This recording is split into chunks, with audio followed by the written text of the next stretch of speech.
சீரியல்களின் full எபிசோடுகளை Sun டிவியில் ஒளிபரப்பான உடனே எக்ஸ்க்ளூசிவாக சன் நெக்ஸ்டில் மட்டும் ஃப்ரீயா பாருங்கள். இங்க இருந்து போறதுக்கு ஒரு 5 மணி நேரம் ஆகும்னு அப்பா சொல்லிருக்காரு. ஐயோ அடிப்பாவி, அவ்வளவு தூரத்துல போய் வச்சா நாங்களே எப்படி வரது?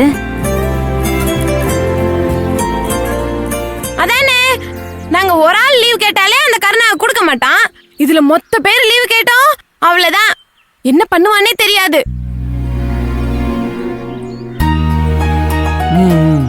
என்ன பண்ணுவான்?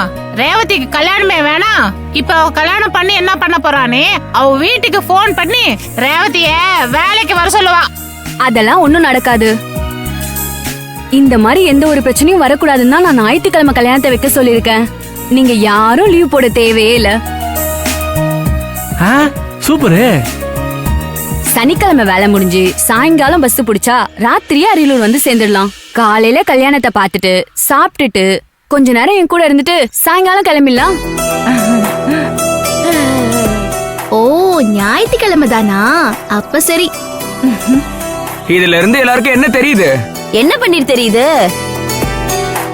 யாருமே ரேவதி கொடுத்த பத்திரிக்கைய பிரிச்சு கூட பார்க்காம சாயங்காலம் கொடுக்கற பஜ்ஜிக்கு என்ன புளிய யூஸ் பண்ணிருக்கீங்கன்னு தெரியுது.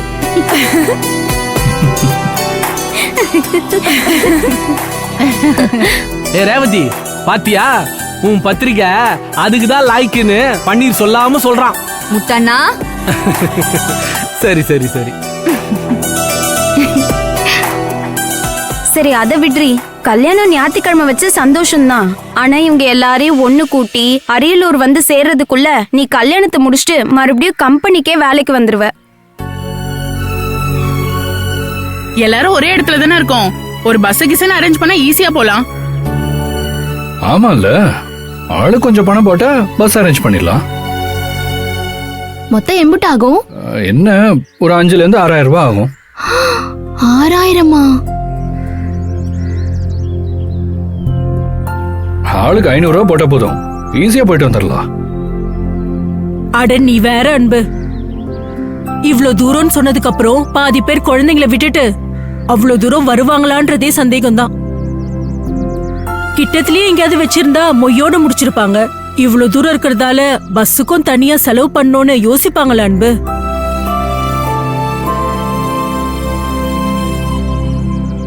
கா, யாரும் யோசிக்க மாட்டாங்க, நீ மட்டும்தான் யோசிப்ப. அப்படியே வச்சுக்கோ முத்து. குழந்தை இருக்கான், அவனை எப்படி தனியா விட்டு வர முடியும்? இந்த மாதிரி எல்லாருக்குமே ஒரு பிரச்சனை இருக்குல்ல. ஆமா ஆமா, ஆனந்தி எல்லாம் பாவம். அவ சம்பளம் மொத்தத்தையும் வீட்டுக்கு கொடுத்துட்டு வெறும் ஆளா இருக்கா. அவ எங்க இருந்து பஸ்ஸுக்கெல்லாம் பணம் கொடுக்க முடியும்? நான் ஏற்பாடு பண்றேன்.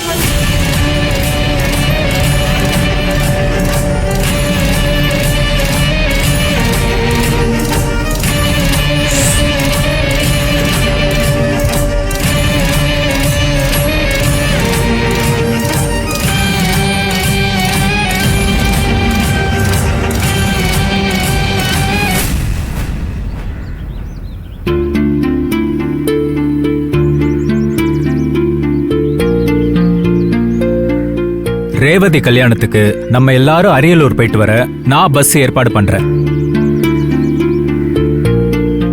என் ஃப்ரெண்டு டிராவல்ஸ் வச்சு நடத்திட்டு இருக்கான். அவன்கிட்ட சொன்னா போதும், அவன் பஸ் ஏற்பாடு பண்ணி கொடுத்துருவான். நீங்க யாரும் பணம் கொடுக்க வேணாம்.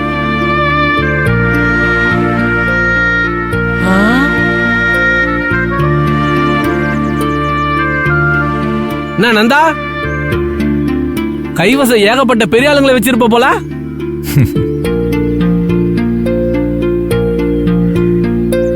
அப்புறம் அநேகமா இன்னொரு 6 மாசத்திலேயே இன்னொரு கல்யாணத்துக்கும் நீ ரெடி பண்ணணும்.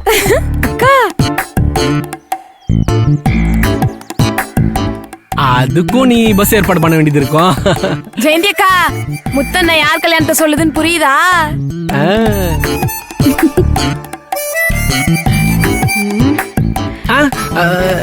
இல்ல இல்ல நந்தா, அதுக்கும் கொஞ்சம் டைம் ஆகும்.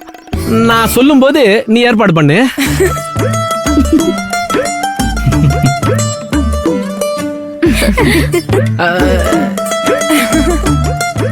நந்தா, நிஜமாவே டிராவல்ஸ் இருக்கா இல்ல எங்களுக்காக நீ ஏதாவது ஏற்பாடு பண்ண போறியா? உண்மையை சொல்லிருந்தா என்ன செலவானாலும் ஷேர் பண்ணிக்கலாம். அதுக்கு அவசியமே இல்ல. நான் ஏற்கனவே ஃப்ரெண்டு கிட்ட பேசிட்டேன். அவன் ஓகே சொல்லிட்டான். எல்லாரும் ரேவதி கல்யாணத்துக்கு சந்தோஷமா போய் நல்லபடியா நடத்தி கொடுத்துட்டு என்ஜாய் பண்ணிட்டு வரப்போறோம்.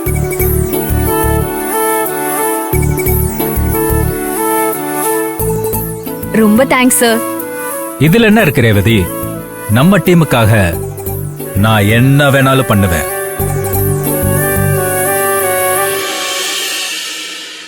அப்புறம் என்ன நிஷா, நீ கொஞ்சம் புளியோதரை கட்டி எடுத்துக்கோ. போகும்போது பஸ்லயே சாப்பிட்டுக்கலாம். நான் எடுத்துட்டு வரேன். நீ என்ன பண்ண போற? நான் கொஞ்சம் தக்காளி தொக்கு எடுத்துட்டு வரேன். அப்போ நான் தயிர் சாதம் எடுத்துட்டு வரேன். பாத்தியா மாப்ள, இப்பயே சாப்பாடுக்கு பிளான் பண்ணுதுங்க பாரு.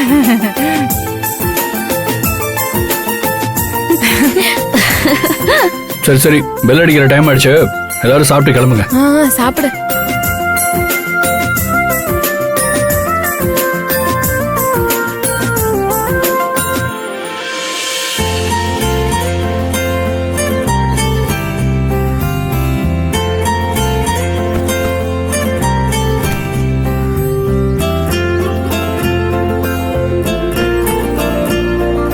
ஆனந்தி, நீங்க ரேவதி கல்யாணத்துக்கு வருவீங்கல்ல? ரேவதி கல்யாணத்துக்கு நான் இல்லாம எப்படி? அம்புட்டு தூரம் போயிட்டு வரணுமேன்னு யோசிச்சேன். இப்பதே நீங்க பஸ்ஸுக்கு ஏற்பாடு பண்ணிட்டீங்களே, எல்லாரும் வராங்க, நான் மட்டும் எப்படி வராம இருக்க முடியும்? இல்ல ஆனந்தி, எல்லாருக்காகவும் புக் பண்ணதை விட நீங்க ரேவதி கல்யாணத்தை பார்க்கணும்னு ரொம்ப ஆசைப்படுறீங்கன்னு எனக்கு தெரியும்.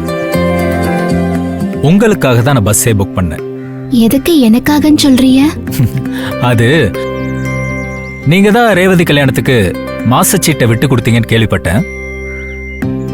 அப்ப ரேவதி கல்யாணத்துல மத்த எல்லாரையும் விட உங்களுக்கு தானே அக்கறை இருக்குன்னு அர்த்தம். ஆனந்தி, ரேவதி கல்யாணத்துக்கு போயிட்டு வரும்போது நான் ஏற்கனவே சொன்ன மாதிரி உங்க வாழ்க்கையில எதிர்பார்க்காத பல மாற்றங்கள் வரும்.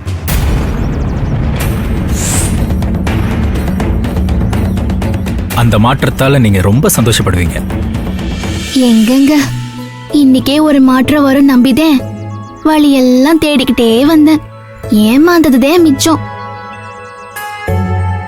சரி, நீங்க சாப்பிடுங்க, நான் கீழே போறேன். வெள்ள சட்ட விஷயத்துல சொதப்பின மாதிரி இந்த விஷயத்துல நடக்காது. ஊருக்கு போயிட்டு வரதுக்குள்ள நான் தான் அழகன்னு உன்னை நம்ப வைக்கிறேன்.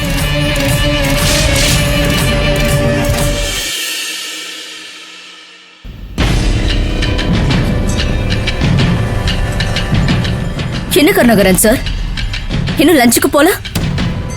சரி வாங்க, என் கூட சாப்பிடுங்க. நீங்க வேற மேடம், சாப்பிடுறாங்க, வயிறு எரியுது எனக்கு.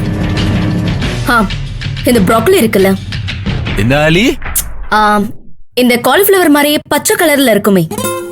ஆமா, இதோ இதான் ப்ரோக்கலி. ஓஹோ, இத வேக வச்சு சாப்பிட்டீங்கன்னா உங்க பிரச்சனை சால்வ் ஆயிடும். விளையாடாதீங்க மேடம். அந்த நந்தா பையனை கூட்டிட்டு வந்து ஆனந்திய அத பண்ண போறேன் இத பண்ண போறேன்னு என்னென்னமோ சொன்னீங்க. அவன் பண்றதெல்லாம் பார்த்தா அப்படி ஒண்ணும் நடக்கிற மாதிரி தெரியலையே மேடம். அவன் கொஞ்சம் கொஞ்சமா இன்னொரு அன்பரசனா